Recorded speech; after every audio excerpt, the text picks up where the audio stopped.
बिस्मिल्लाहिर्रहमानिर्रहीम अल्हम्दुलिल्लाह वस्सलातु वस्सलामु अला अशरफिल अंबिया वल मुरसलीन व अला आलिहि व सहबिहि अजमईन। प्यारे भाइयों बहनों, आप सबको पॉपुलर फ्रंट ऑफ इंडिया की जानिब से सलाम, अस्सलामु अलैकुम रहमतुल्लाह। आजकल so called main stream media ने फिर से पॉपुलर फ्रंट ऑफ इंडिया को बदनाम करना शुरू कर दिया है। इस मर्तबा पॉपुलर फ्रंट को बदनाम करने के लिए एनफोर्समेंट डायरेक्टरेट ईडी का इस्तेमाल किया जा रहा है। आपको मालूम होंगे कि ईडी ने पॉपुलर फ्रंट के ऑफिस, लीडरान और चंद मेंबरान का घरों में रेड की है। हकीकत में ये सब इंक्वायरी वगैरह 2018 से 2018 से चल रही है, बल्कि पिछले 2 साल से वो इंक्वायरी रेड वगैरह चल रहे हैं। इसके बावजूद भी ये अभी तक ये लोगों का अपने नापाक इरादों में नाकाम रही है और अभी तक पॉपुलर फ्रंट के खिलाफ कोई सबूत नहीं मिला है। इसके बावजूद भी वो अभी भी इधर उधर घूम रही है। इसका मतलब क्या? ये ईडी के पीछे जो मास्टर्स है, वो लोगों का इरादा पॉपुलर फ्रंट को हर हाल में नाहक किसी जाल में फंसाना है। ये तमाम इंक्वायरीज और रेड्स पॉपुलर फ्रंट के तरफ से हमारे मुल्क को खिलाफ कोई काम अंजाम करने के वजह से नहीं है, बल्कि ये एक सियासी इंतकाम है जो कि मौजूदा हुकूमत और उसका मास्टरमाइंड आरएसएस का तैयार किया हुआ मंसूबा है। भाइयों, ये बात हम सही तौर पे समझना है। क्यों आरएसएस पॉपुलर फ्रंट को टारगेट करते हैं? नंबर 1, आरएसएस को बनाने का ही बुनियादी मकसद क्या था? इधर हमारा मुल्क से जमहूरियत और सेकुलरिज्म को खत्म करके एक हिंदू राष्ट्र बनाना। इसीलिए मुसलमानों को सीएए और एनआरसी के जरिए से 2 नंबर शहरी बनाना, नहीं तो एक सेकंड सिटीजन बनाना चाहते हैं वो। उनको ये अच्छी तरह मालूम हो चुका है कि सीएए और एनआरसी को नाफिज करने में सबसे बड़ी रुकावट पॉपुलर फ्रंट है। इसीलिए वो पॉपुलर फ्रंट को बदनाम करने के लिए और जाल में फंसाने के लिए कोशिश कर रहे हैं। और नंबर 2, इसके अलावा यह भी हम समझना है, पॉपुलर फ्रंट सिर्फ सीएए और एनआरसी की मुखालिफत नहीं कर रहे, बल्कि आरएसएस के नापाक इरादों को लोगों के सामने वाफिस और जाहिर करना चाहते हैं कि आरएसएस कैसे मुल्क के खिलाफ है, एंटी नेशनल है, ये किस तरह से इंसानियत के खिलाफ है, ये लोग किस तरह से मुसलमानों के खिलाफ है, ये किस तरह से आवाम के खिलाफ है या एंटी पीपल है, ये किस तरह से किसान और गरीबों के खिलाफ है और कॉरपोरेट्स की हिमायत कर रही है। ये लोग आरएसएस लोग कैसे हमारा इत्तेहाद और कम्युनल हार्मनी के खिलाफ है और किस तरह नफरत और दुश्मनी फैलाता है। इसी तरह आरएस के बारे में जितना हकीकत है वो लोगों के सामने हम ओपनली बोलते हैं और लोगों को उससे बेदारी कर रही है कि कैसे मुल्क को ये फिरका वराना, ये फसादत को से बचाना चाहिए और कैसे आरएस को देश से दूर रखा जाए। इसीलिए वो हमारे पीछे लगे हुए हैं। पॉपुलर फ्रंट को लोगों से बहुत बड़ा सपोर्ट मिलता है। ये स्ट्रॉन्ग सपोर्ट के वजह से आरएसएस पॉपुलर फ्रंट पर डायरेक्ट हमला करने से डरते हैं।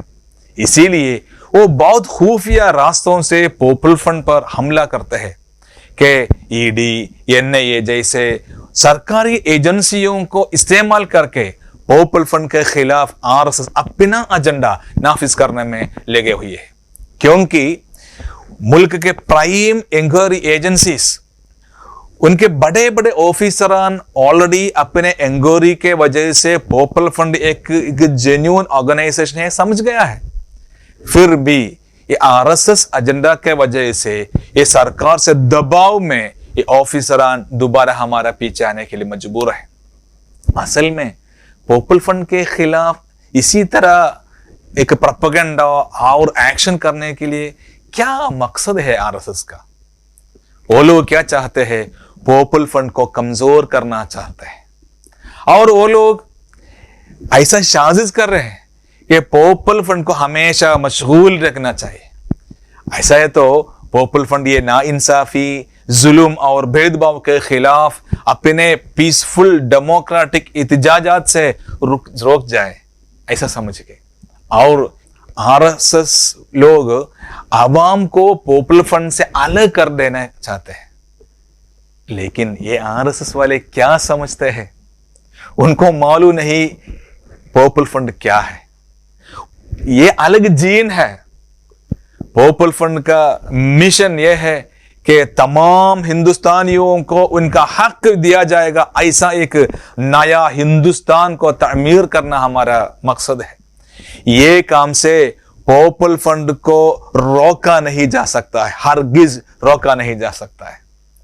वो हमारे खिलाफ झूठी एफआईआर दर्ज कर सकते हैं, हमारे काम में रुकावट डाले सकते हैं, लेकिन क्या वो करोड़ों लोगों के दिलों के बदल कर सकता है क्या? जिनको पॉपुलर फ्रंट अपनी जान से भी ज्यादा अजीज है, प्यार है, ऐसा लोगों को दिल में ये लोग क्या करने वाले हैं? ऐसा कभी भी नहीं हो सकता है। ये करने की ताकत किसी में भी नहीं है। और एक मुस्लिम होने के हैसियत में मुझे मालूम है कि आलमी तौर पर फिस्ताई ताकतों ने मुसलमानों के खिलाफ और इस्लाम के खिलाफ क्यों स्टार कर रहे हैं? ये इसलिए कि इस्लाम सबको बराबर का इंसाफ देना चाहता है। इस्लाम भेदभाव को खत्म करना चाहता है, सबको आजादी और तहफ़्फ़ुज़ मिलना चाहता है। ये लोग ये पूरा भलाइयों के खिलाफ है।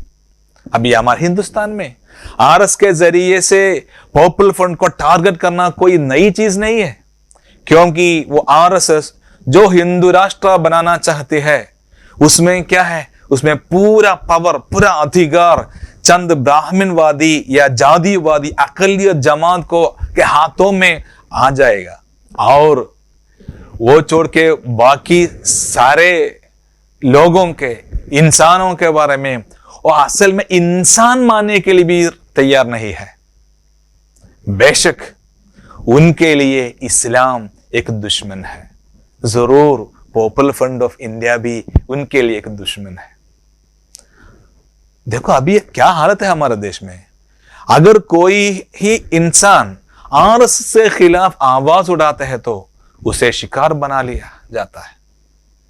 अगर आप दिल्लीदोम पर होने वाले रेप और जुल्म के खिलाफ आवाज उठाते तो आपको माओइस्ट कहा जाएगा। अगर आप कॉरपोरेट शासकों के खिलाफ आवाज उठाते हैं तो आपको अर्बन नक्सल कहा जाएगा। अगर आप सीएए या एनआरसी के खिलाफ प्रोटेस्ट किए तो आपको आतंकवादी या इस्लामिक टेररिस्ट कहा जाएगा। अगर आप अभी जो चल रहा है किसानों का एहतजाज और एहतजाज में शामिल किए तो आपको खालिस्तान टेररिस्ट बोल जाएगा। ऐसा हो गया है हमारे हिंदुस्तान का हालत। लेकिन फिर भी ऐसा मत समझना कि सिर्फ जो लोग आरएस के खिलाफ आवाज उठाते हैं सिर्फ वो लोग टारगेटेड है, ऐसा नहीं। और बाकी पूरा लोग वो सुकून से रह सकता है, ऐसा भी समझना नहीं है। देखिए वो हथरास की वो दलित लड़कियां ना, वो कभी भी आरएस के खिलाफ जुबान नहीं खोली थी, उसे भी ये छोड़ा नहीं है, रेप किए और कत्ल भी किए। जो कितने मुस्लिम नौजवानों को ये मॉब लिंचिंग करके मार दिया, उनमें से कितने लोग आरएस के खिलाफ कुछ एजिटेशन किया है क्या? नहीं। मुख्तसरन आरएसएस अपने क्रिमिनल परिवार के अलावा तमाम को गुलाम बनाएगा, या उनकी जबानों पर ताला लगाएगा या उन्हें जुल्म करके कत्ल भी कर जाएगा। आरएसएस छोड़ के, उनका क्रिमिनल छोड़ के बाकी पूरा खतरा में है। भाइयों, आज सबसे पहले वो पॉपुलर फ्रंट को टारगेट बनाया गया, कल आपका दरवाजा खटखटाया जाएगा। ये ब्राह्मणवाद, जातिवाद के अलावा तमाम हिंदुस्तानियों के दरवाजे गड़गड़ाए जाएंगे। उससे पहले वो आके हमें बर्बाद करने से पहले हम ये नींद छोड़ के उड़ना है। हम बेदार होना चाहिए, हालात की नजाकत को सीरियस लेना चाहिए। हमें मुत्तहिद होकर ऑर्गेनाइज करना है, ये फाशिज्म को हराना है, हिंदुस्तानी रिपब्लिक को फिर से तामीर करना है और इधर प्यार और मोहब्बत और कम्युनल हार्मनी का एक गुलिस्तान बनाना है। इंशाअल्लाह पॉपुलर फ्रंट इस तारीखी मिशन के सफ अव्वल में खड़े रहेंगे। पॉपुलर फ्रंट की तरक्की, ताकत और अजमत कोई भी शिकारी अपनी शिकार नहीं बना सकता है। क्या आप भी हमारे साथ है ना? हिंदुस्तान के असल नजरिए को फिर से तामीर करने के लिए इस मुकद्दम जंग में हमारे साथ आप भी आना है। जिन लोगों ने आपको डराते हैं उनके सामने हिम्मत से ये ऐलान करे, भाइयों, कुल लन युसीबना इल्ला मा कतबल्लाहु लना हुवा मौलाना व अलल्लाहि फल्यतवक्कलिल मुमिनून। कुल, आप कह दीजिए, ये डराने वाले को कुछ नहीं कर सकता है। लन युसीबना इल्ला मा कतबल्लाहु लना, वही चीज पहुंच सकती है कि जो अल्लाह ने हमारे हक में लिख के रखा है, इससे अलावा कुछ नहीं हो जाएगा। हुवा मौलाना, वही हमारा मौला, व अलल्लाहि फल्यतवक्कलिल मुमिनून, मोमिनों को अल्लाह तआला पर भरोसा करना चाहते हैं। अल्लाह सुब्हानहू व तआला कुरान शरीफ में फिर फरमाता है, कुल हल तरब्बसूना इल्ला इहदल हुस्नयैन व नहनु नतरब्बसु बिकुम अन युसीबकुम अल्लाहु बिअज़ाबिन मिन इंदिही औ बिअयदीना फतरब्बसू इन्ना मअकुम मुतरब्बिसून। कुल, कह दीजिए, अल्लाह सुब्हानहू व तआला मुमिनों को कुरान के जरिए दुश्मनों को एक पैगाम देने के लिए बोलते हैं। कुल, उनके सामने बोलो, हल तरब्बसूना इल्ला इहदल हुस्नयैन, हल तरब्बसून, तुम हमारे बारे में इंतजार कर रहे क्या? क्या आने वाले, क्या इंतजार कर रहे आप हमारे लिए? इल्ला इहदल हुस्नयैन, दो भलाइयों में एक आने वाले हैं, और क्या? शहादत या फतह, इसमें एक मिलेंगे और कुछ नहीं आने वाले हैं। व नहनु नतरब्बसु बिकुम, हम भी इंतजार में हैं, हम भी इंतजार में हैं। अन युसीबकुम अल्लाहु बिअज़ाबिन मिन इंदिही औ बिअयदीना, हम तुम्हारे बारे में इंतजार कर रहे क्या?